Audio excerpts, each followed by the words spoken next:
Is it? Make sure it's recording because usually Did it go it boop? makes a sound. Yeah. But it's like just flashing.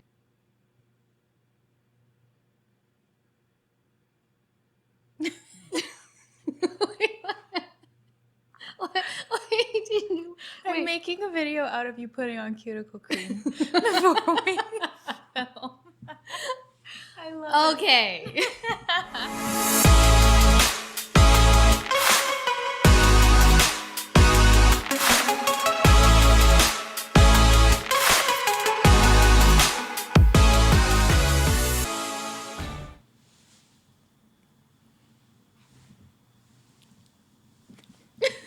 I was like, what is Supposed this? to make a What is heart. this box that you're putting up? And then I realized. Yeah, so what's up? Welcome back to the Best Foot Forward podcast. It's me, Vic from Cestlavic, and I have with me this kick-ass lady. Oh my gosh, you're so nice. I'm Ann of Ann Duskus. Welcome to our podcast. Welcome back. What do we want to talk about today? Oh, let's talk about our presence online. Okay. Online persona? Yeah. What does that mean? What does that mean? Okay, real talk. Real talk. How often, okay, if you've been following us for a while, you know we do IG Live. Mm-hmm. We try to do it once a week. We have not been very consistent. We apologize. Yeah. But, you operate an IG account. I operate an IG account. And we have both try to do reels of ourselves. Yeah. That's like horrendous. We can get into that later. But, so... you've been in this game for longer than I have as like a creator online, and so can we talk a little bit about how you've been shaped? Yeah. As a social media person, and how do you view yourself, and also like when you go back and watch yourself, like how do you feel? Like who do you see? It started out being very carefully curated because the biggest thing that was like in my head was I don't want people to perceive me as like a dumb person. Yeah. It's like I am a freaking scientist. Like my biggest fear, or no, like I have something intelligent to say, but the second the camera turns on, you're like a robot, and you're like gargling words because you can't articulate what you want to say. So you go into presentation mode. Exactly. Yeah. Exactly. And I've been given like suggestions. Oh, you should just script everything you do. However, I find that that's even harder because then more presentation mode comes because out. You're like slide number 2, slide number 3. Yes. Like it's like we did that in school. Yeah. I don't want to do that online. It's so sterile. That's not what I think people like to watch. And like I said before, when I first started filming like my very, very first YouTube video, it's a mess. Like looking back, I cringe every time because I'm like, what the hell are you doing? You're just silly now. Because it would take me hours, like 9-10 hours just to film a 30-second clip. Yeah. Because I wasn't quite comfortable with how I was online, and I didn't want to be overly energetic or on because I don't think I could keep up with that. When you see people like you're playing a video or a clip and they're like, what's up guys, like and they're so over the top. What if there are days when you don't feel over the top and you can't constantly put out that same energy and people are like, what happened to you? So I like totally overcompensated the other direction where I was like, okay, chill, don't let your voice go so high, don't be so shrill, and that kind of shaped me in a way for a while. So, but looking back now, are you happy with the person that you were trying to create in the beginning? Was it right looking back now? I think it was still fun. Like, it's cringy, but I'm like, I had to do that in order to get where I am now. Okay. So, because I'm trying to dissect, like, why did you feel like you needed to shrink cap on? Like, over curate, right? So I'm sorry I'm going to get into this, but like, is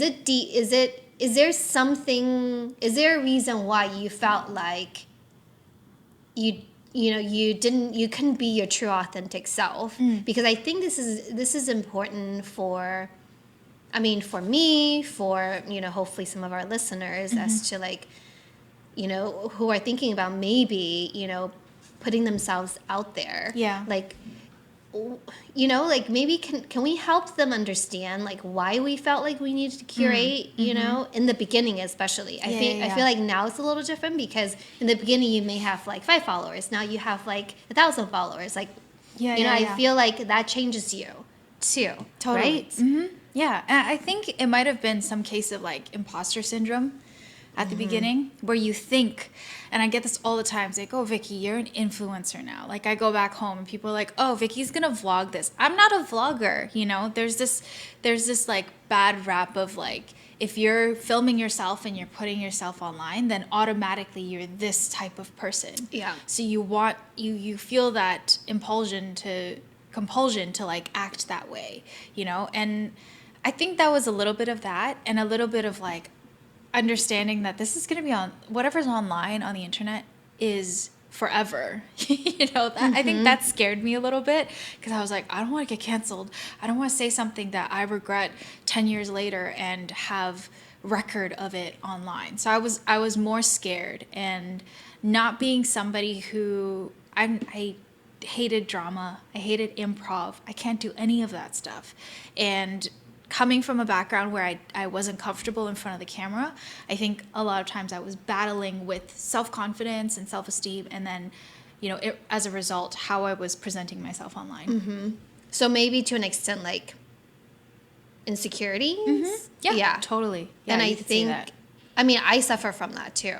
Which is like so weird because people are like, oh my gosh, Ann, you're so confident. You're so positive. I see that. Okay, so when I first talked to you, I was talking to Ann. I remember in the conversation, she's like, yeah, when we have our studio, like I want you to throw me into the deep end. I'm willing to do anything. And I've seen you film like yourself talking, and whenever you go on lives, like I don't feel that like you're nervous. You don't get anxious. Like you'll see me twitching and like you're basically you getting hyped up. You need to give yourself more credit. Yeah, but like you can tell physically I will show some signs, but Ann's like, no, I'm like calm and collected. I'm good to go.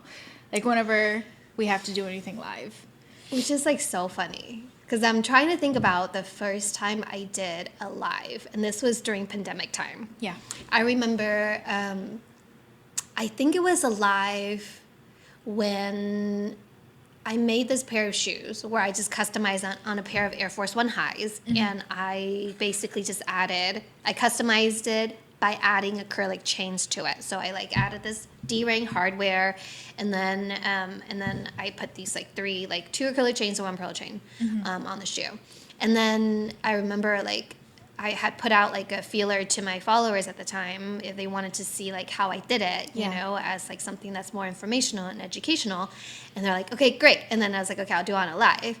And this was like, I was freaking out because one, I've never done a live before. So it's like anybody who's never done done a live before, it's like the operating errors, like I'm all like the more afraid of that. It's like, okay, yes, you just push live, but like, are you live? Like, can people hear me? Like, how do I respond? And then, and setting up your camera like at an angle where like they can see you and see what you're doing. Yeah. And I remember I was like so nervous, like leading up to it.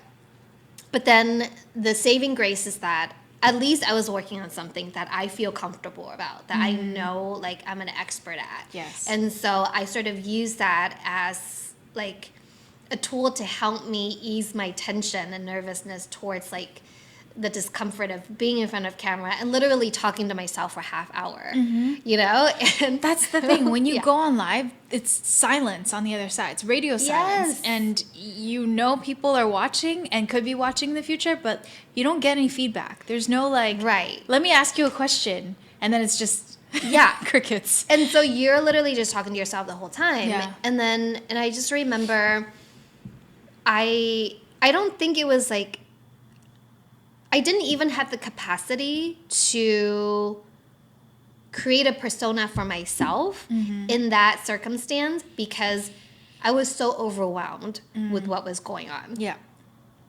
And I just remember like I did not want to watch it back because I was just like, oh my God, like, I hate your voice. Yes. Like, why did you, like, you know, why did you make that face? Yes. And like, you. So this one was like a live where you were pointing the camera at yourself and you were doing something, right? Yeah. Okay. And so it's like, I feel like so many of us, you know, that's when our insecurity starts to kick in, because it's like, you become hypercritical of yourself. Yeah. And like, why do you look like this? Why did you say that? Like, that was so stupid, you know? And it's like, meanwhile, nobody gives a hoot, you know, about like what just happened, because you're really just interested in what you're making. Totally.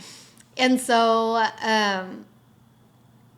like, that was it, you know? And I didn't try to create a persona for myself, because I didn't even know if that was something that I would do it again, you know? But at least, like, it felt successful enough to where, like, okay, maybe I can do this again. And so, and I think, like, a few weeks later, or like a month or two later, I did another live where I talked about like donut parts, you know? And then that second time around, I was feeling a little bit more comfortable, because I think, again, like, the first one is always the most uncomfortable. You just have to get it out of the way.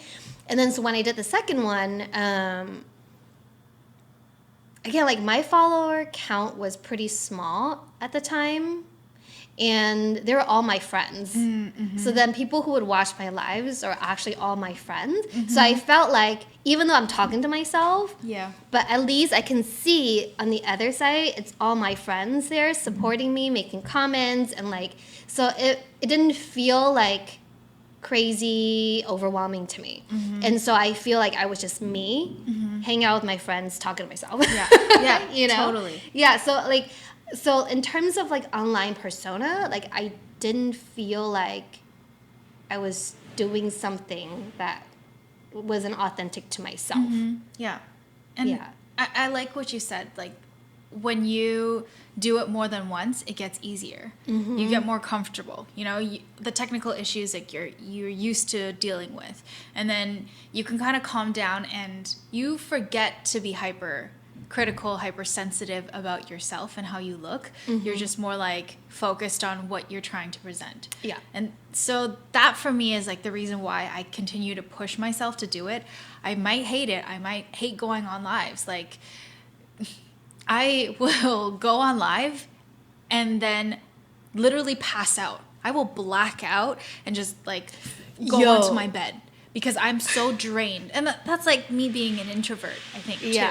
Like, dealing with people, I'm like, oh my God, like, I have to be on all the time, and I have no energy after I get off of a live. Do you black out during the live? Sometimes.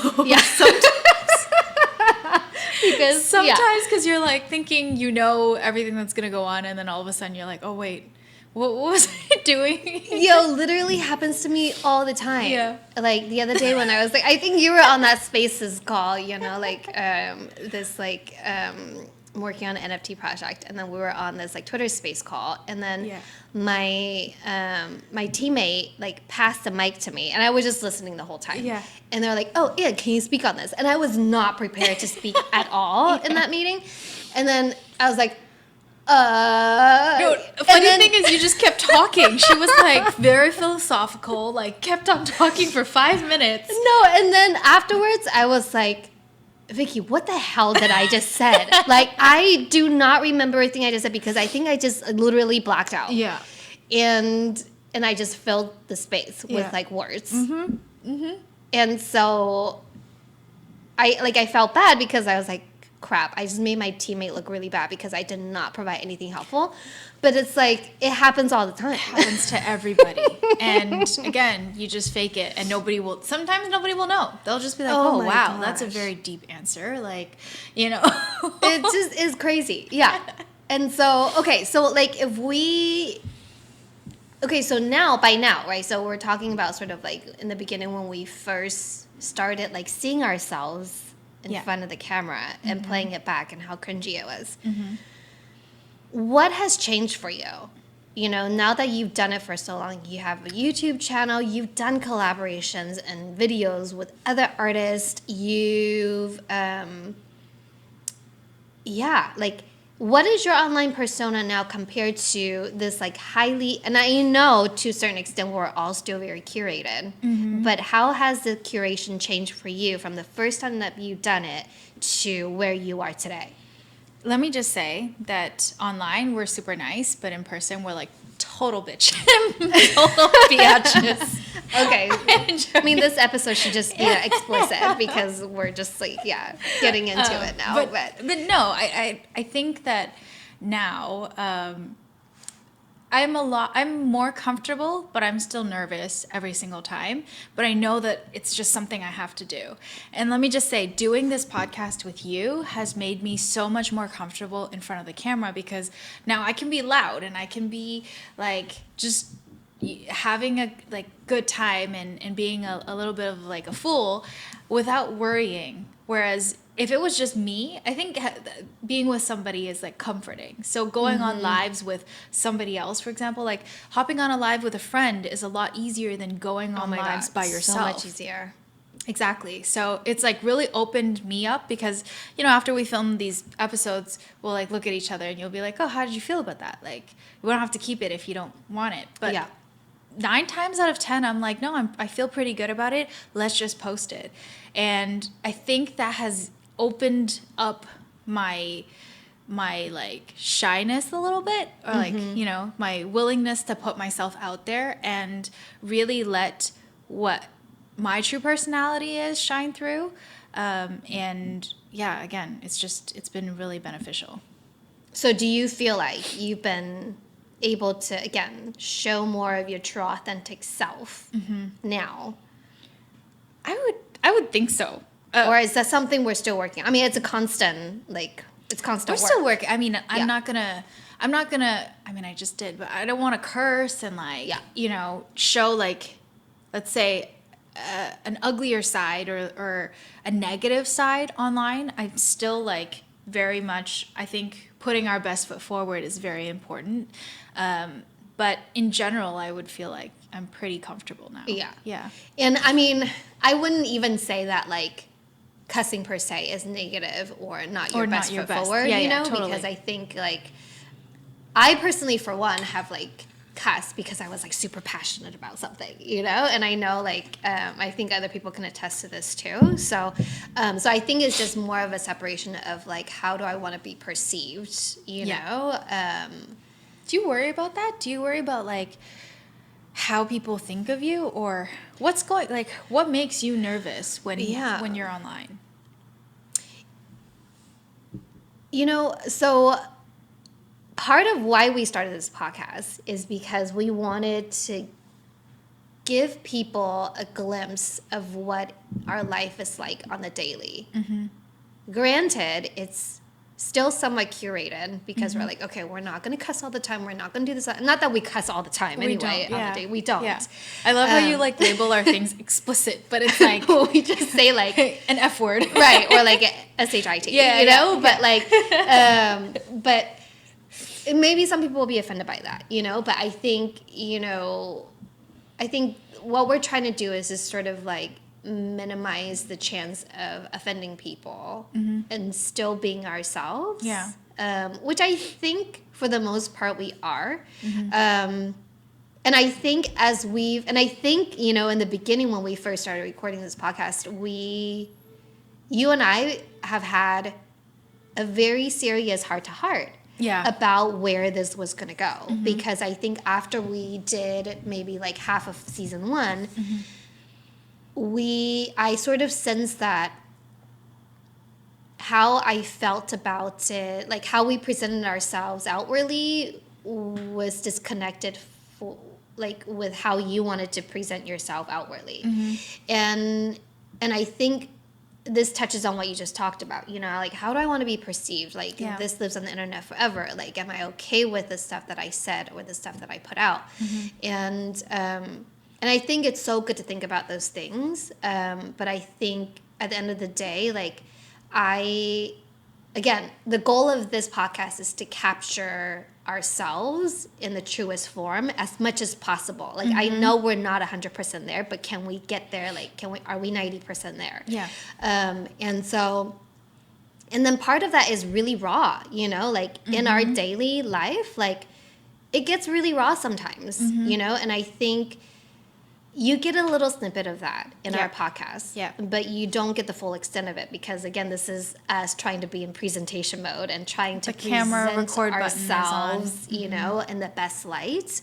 And so I honestly feel like I would love to get to a place where, you know, I can let all of that go and be okay with, if this is the world, if this is how the world sees me, this is how the world sees me. But again, like to your point, you know, when being able to do this with a partner is a blessing and a curse. Yeah. Because you know, the other day I was talking to a friend about, you know, sort of my online presence and how I can grow myself as an artist and as a business. And one of the things that she said to me was, you know, Ann, like I sit in your live, you know, I rewatch some of your stuff that you do with your partner, and like you need to keep doing that. Like you need to keep doing what you're doing, and you need to. And then another friend was like, oh, you need to do a YouTube. Do you have a YouTube? Yeah. And I was like, I don't. It's something I've been thinking about. But at the same time, I was like, guys, it's like, again, Vicky, to your point earlier, it's like, I feel like it's easier to be me when I have a partner in crime. Again, that's the blessing part, right? Because I think like you're kind of like my crutch, you know? It's like I can like, if I'm like at a loss for words, I'd be like, Vicky, what do you think? You know, if I black out, right? You can be like, Ann, reel it in, you know? And so, but then it's also a curse because now I'm so used to having a partner that I haven't tried, you know, doing something on my own. Like what happens, you know, if I go do this on my own now, you know, separately.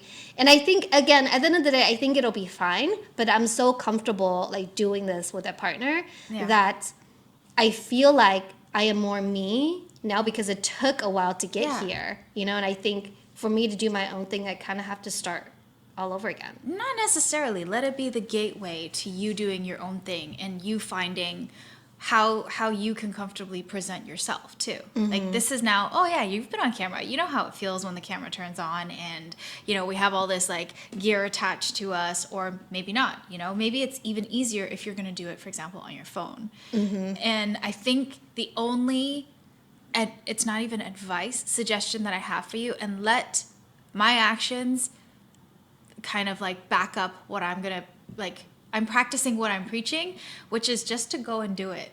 Even if you record something and you don't ever post it online, at least you went through the exercise of recording yourself, of recording a process. You don't have to use it. And it's okay to get rid of that footage and try again. But it's not until you fully like let yourself go in that process that you will get better. It'll always be like, oh yeah, I think I can do it. Maybe I can do it. Maybe I can't do it. But you won't know until you actually post something. And then you'll be like, oh, okay, I can do this. Yeah. Or no, this is not for me. And both can be good things. Yeah. Yeah.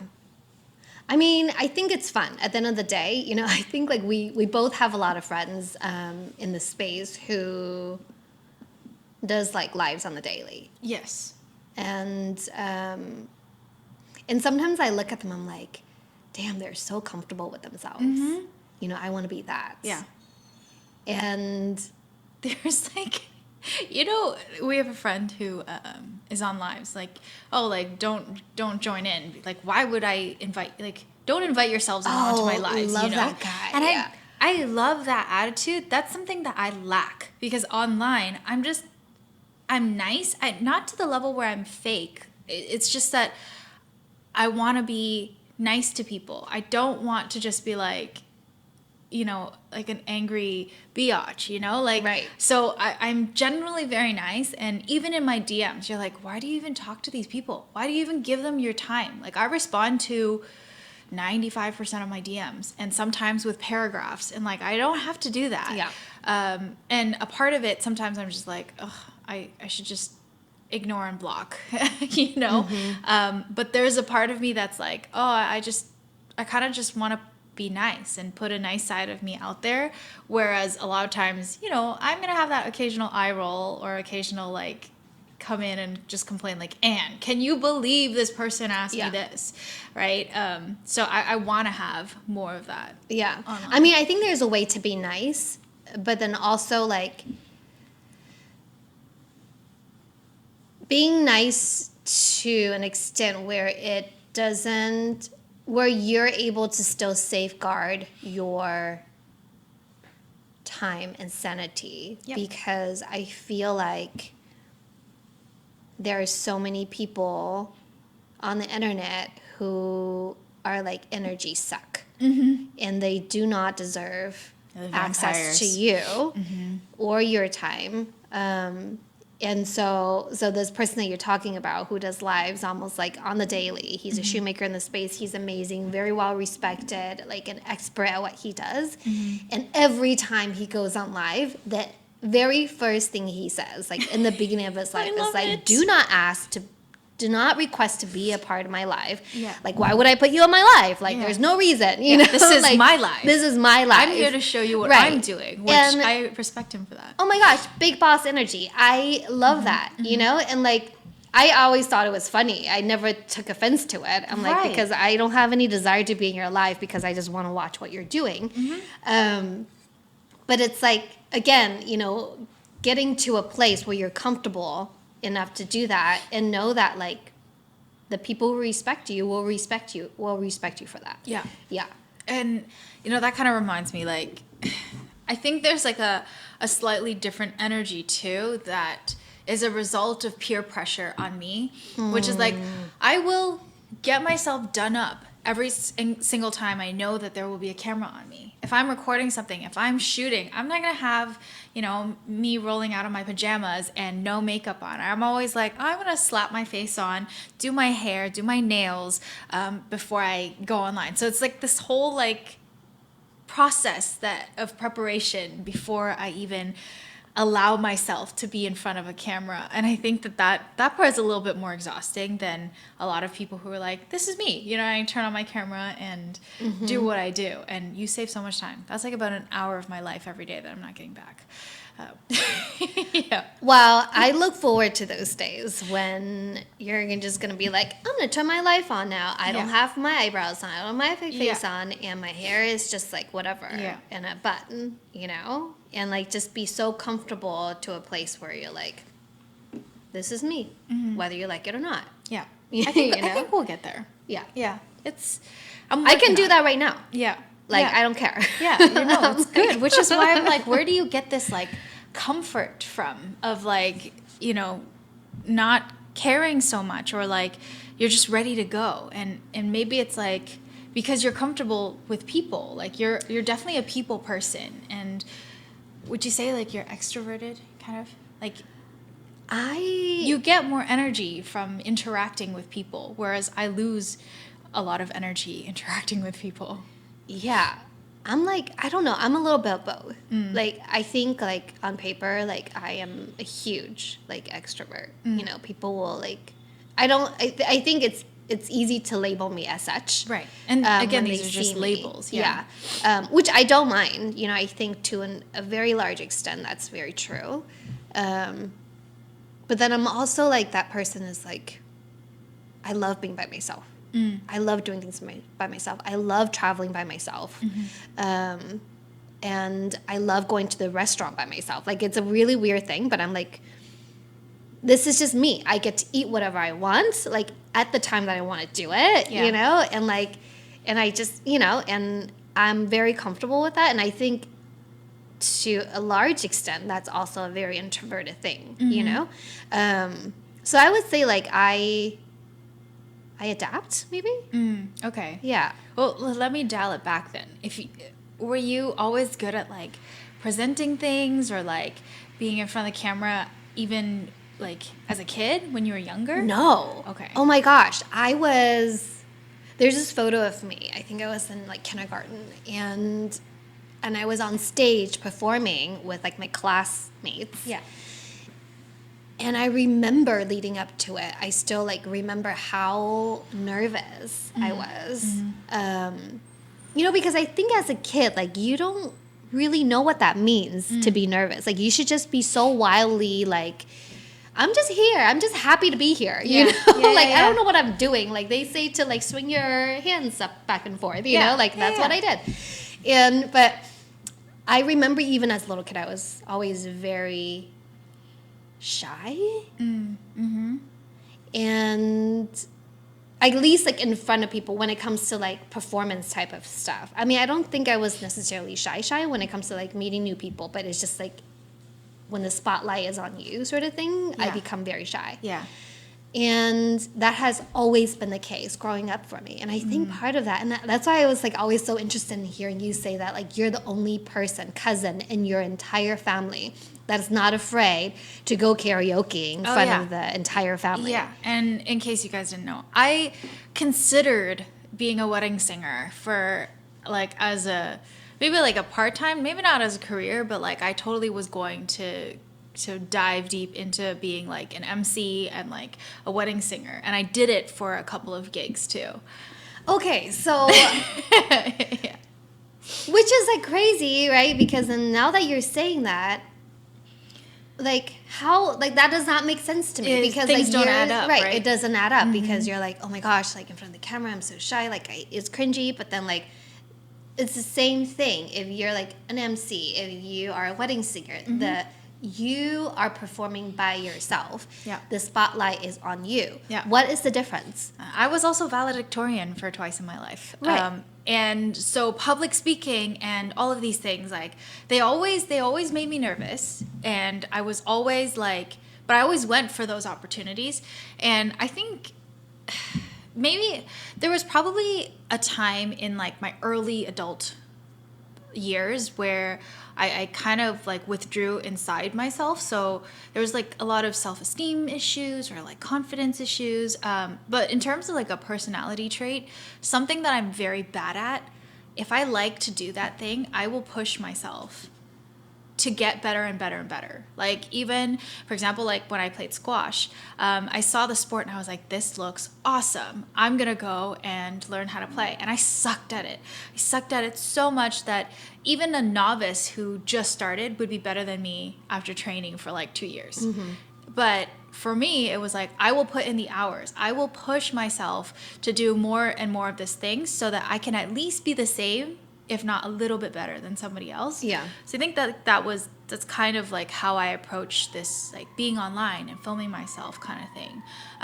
But it's a little bit, I feel like it's a little different. It's a little different, giving a speech versus being online for some reason. I don't know where you're the giving a disconnect speech. is. It is. Right. Like, you're just talking Yeah. and, present. Maybe, like, it's that fear, like, oh, I don't think I'm that interesting. I don't think I'm entertaining. I don't know if I can be an entertainer or whatever it is online. It's a lot. It's a lot that I think about, and I don't know where it's coming from. Right. Because that's really interesting, because, like, Yeah. obviously, like, it should be the same. Like, you should have the same Like, shyness. oh yeah, she loves the spotlight, Right. And people, like my family will be like, oh yeah, you're, like, of course Vicky's doing this because this is what she loves to do. She's always been, on stage and, like, doing things as a kid. I mean, I did ballet too, so we had, like, ballet performances. But really, it's not. It's super hard for me, and I think that's where, like, I feel like a lot of people take it for granted. That, like, oh yeah, you do that so super, super easy. It's not. Yeah. It's terrifying for me. Yeah. Yeah. So, I know we're close to running out of time here, but let me just ask you this before we finish this up. So, what are your goals? Like, if you were to, how do you want people to see you as a, like, online personality? Even if you're not there today, like, how do you want to get there, and who do you want that person to be, and how do you want to be perceived? I think I want to be able to get to a point where I can be nervous, but I'm not going to let the physiological things that are happening in my body affect how I articulate a thought. Because I'm like, I always tell you, we're practicing for this moment where in the future, let's say, this is not going to happen, but like you get interviewed by Oprah, or like you're on, the Ellen Why DeGeneres is it not show. going to happen? Whatever. That is ridiculous. But like, I want to be Manifest it. calm and collected, and I want to be able to pick up on a joke. I want to be, able to, without all this other nonsense that's in the back of my head. I think that's just it. Like, I'll let so many of my devils take over, like my demons take over. And I'm like, I can't say it. I had something really intelligent to say, but I butchered it. So, yeah. See, all those self-talk It is self-talk. It's just like crippling for all of us. But you're telling me if Oprah was interviewing today and Ellen DeGeneres is interviewing today, you're not going to be so hyped. I'm going to be like, oh my gosh, I'm so happy to be here. I would poop myself. Like, I would be so hyped. Yeah. Yeah, like I want to get hyped. I don't want to get scared. That's probably like, the best way to put it. It's like, I don't want to let the fear and then the self-talk like cripple me. Yeah. I want to enjoy that moment where it's like, oh yeah, I'm filming a video with this famous person. Yes. I'm so excited, you know? And like really let your true personality come through. Right. I think it's that's like, the no, goal. I'm totally cool as a cucumber. Yeah. Like, yeah. whatever. Like, they're not that cool. I'm the cool one here. Yeah. So, but and same question for you. How do you see, or do you see that yourself being already there? Do you think that if you were to embark on like your YouTube journey, or like you're gonna constantly put yourself in front of the camera, do you think you would change your persona? I mean, I don't think I would change my persona. If anything, like I want to let go even more, because I think I'm maybe like 70% there. I feel like I feel pretty good about where I'm at today, but I think it's going to be different again. Like, it's going to be different when I start doing something on my own, like filming and being in front of the camera on my own, where the spotlight is just on me versus the both of us. I think it's going to take a little bit of discovery and exploration to figure out what that looks like. But I think, there's this woman that I follow on Instagram, and she just does like convenience store food reviews, and she just like, she looks like so natural to me. But again, I don't know her story, and so maybe she had to overcome this like inner demon herself in order to get to this place where like she's so natural to me in front of the camera. But she just has this like very captivating like personality, and she's like super passionate about what she's talking about, and like, again, like, her expression like totally matches like, like the subject, and it just like everything is just so captivating. Yeah.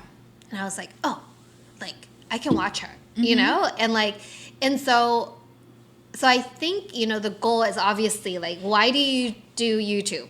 Because you're interesting, you're entertaining, you're educating, and so I think, I strive to be that, that I think that's my goal. If I were to do something, because like, I don't want to waste somebody's time. It's like, if you're going to spend your time with me, like, let's make it worth it for you. Yeah. And so I think I have a lot of figuring out as to like, why would somebody want to come watch you? Like, and see, so, that already in itself is kind of like self-talk, because how much stupid stuff is online. You're right. Where you're totally right. You get millions of views, and I did not get educated. Was I that entertained? I mean, maybe. Like, I wasted 10 minutes of my time that I'm never going to get back, and right? And they're still getting views. So what's to say that what you have to present and put into the world is not? That's true. There is something for everyone. Yeah. Right. Yeah. So, okay. So literally, like, stop self-talking. Just do it. Just do to it. everyone. Yeah. Okay? Exactly. Yeah.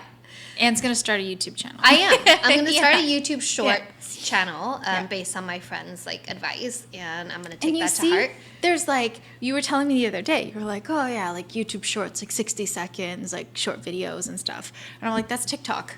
That's Reels. What's the difference? You get paid if you get enough views on YouTube. True. It's like YouTube is a better platform in terms of paying their creators. That is true. But TikTok too. you know? Does But it? it's like that, maybe it's like the way that we feel it's not a good fit, the platform itself, or like the audience and what they expect on that platform. Yeah. You know, it's like what's stopping us from making educational videos on TikTok? There are educational TikTokers that are not all over the place, like personality, you know, and they're just sharing something that's really interesting. So yeah, just do it. Okay. I No, support you. I will. Yes. Yeah. I can't wait. I'm really excited. Misery loves company, so join me in my struggles for YouTube. We're gonna make it not a struggle. Yeah. We're gonna get so good at this. Yeah. And secretly, I have fun. Secretly, it's very fun. Yeah. Even if it's like we filmed a reel and we just made a fool out of ourselves. Oh my God, it was a blast. It's honestly, fun. like I love doing silly things like that. Yeah. So Okay, so Anne just promised to do another TikTok with me. I did not promise SHIT. But anyways, thank you so much for tuning in today. We appreciate you. Yeah, until next time. Thank you. Take care. Bye.